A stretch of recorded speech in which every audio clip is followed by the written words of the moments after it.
The first thing the doctor noticed was the smell. Hot metal.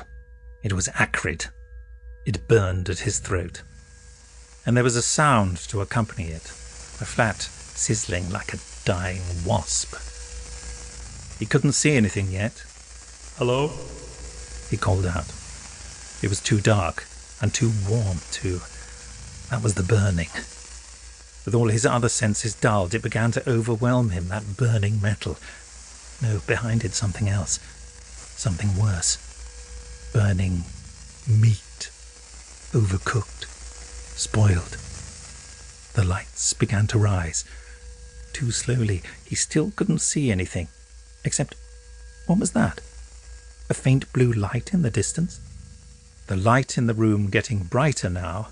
The doctor could see that by his side there were drills, and there were saws, and there was an ugly electricity generator with cables running out of it towards... what? Something at the other side of the cage.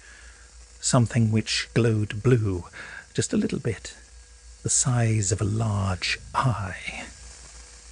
"Hello," he tried again, louder this time. "Don't you worry about Van Statten. I've nothing to do with him. I'm here to help. I'm the doctor." And that blue light shone more fiercely, didn't it? It blazed. And the doctor heard the beginnings of a voice, hard and rusty, like an old key trying to turn in a lock that hadn't been used for years. Other lights now, too, above the eye, because it was an eye, wasn't it? Raised on a stalk. Those new lights, flashing in time with each hard-fought syllable that came out, as if mocking the creature's efforts to speak. "Doctor,"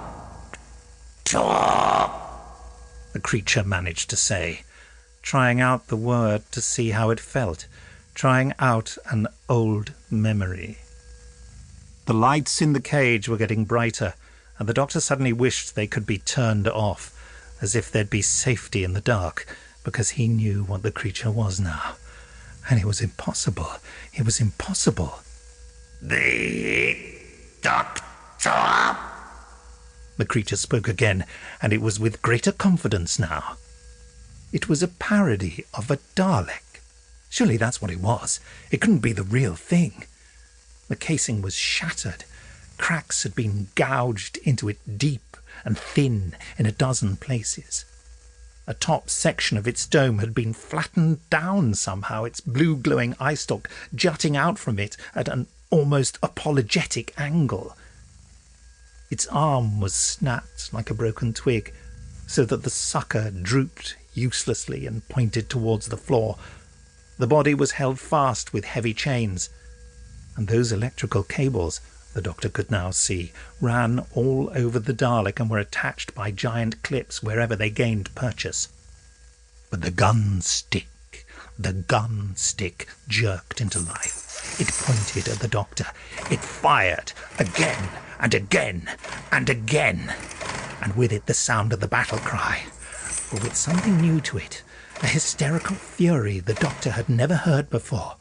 "Exterminate!" the Dalek shrieked, and it was insane. Oh, it was insane. "Exterminate! Exterminate!" The doctor flung himself at the door, hammered against it in panic. "Let me out!" And still the Dalek was screaming. "You are an enemy of the Daleks. You must be destroyed." And still the gun kept firing. And still, the doctor was alive. He turned around. He laughed. He couldn't help it. He laughed. And there was a savagery to it that he didn't know he'd had inside him. "Fantastic," he said. "Oh, fantastic. Completely powerless. Look at you. How does it feel?" He ran at it, and the Dalek instinctively tried to back away. Its chains groaned and held it in place. "Keep back," it said. "Or what?" the doctor shouted. He shouted right at it, right into its eye stalk. "What are you going to do to me?"